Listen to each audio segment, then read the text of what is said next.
Айде за Ковачев. Таман си викам, никой не попита, обаче той ме оцели в челото.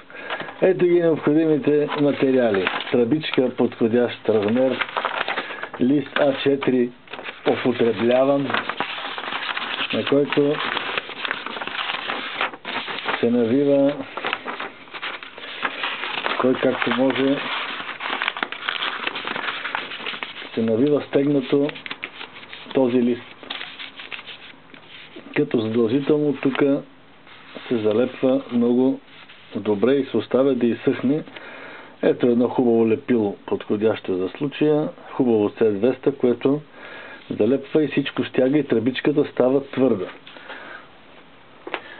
След това се взима една шкурка, желателно една ролка на текстилна основа. Тая случай е клингспор. От нея се отцепва лентичка, така с този горе-долу размер. След като изсъхнала книжната лентичка, се извършва следното сложно движение.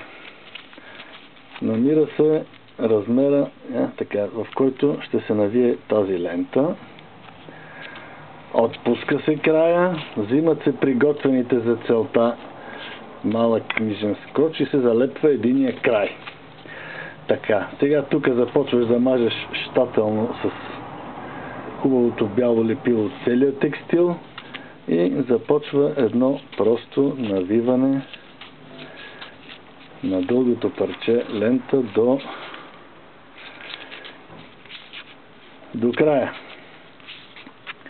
Като дойде на края, хубаво залепено, взимаме другото приготвено за целта парче, скотч, затягаме. И тая такава по цялата дължина на тояшката седи, стяга и изсъхва. След като изсъхне, тия се махат,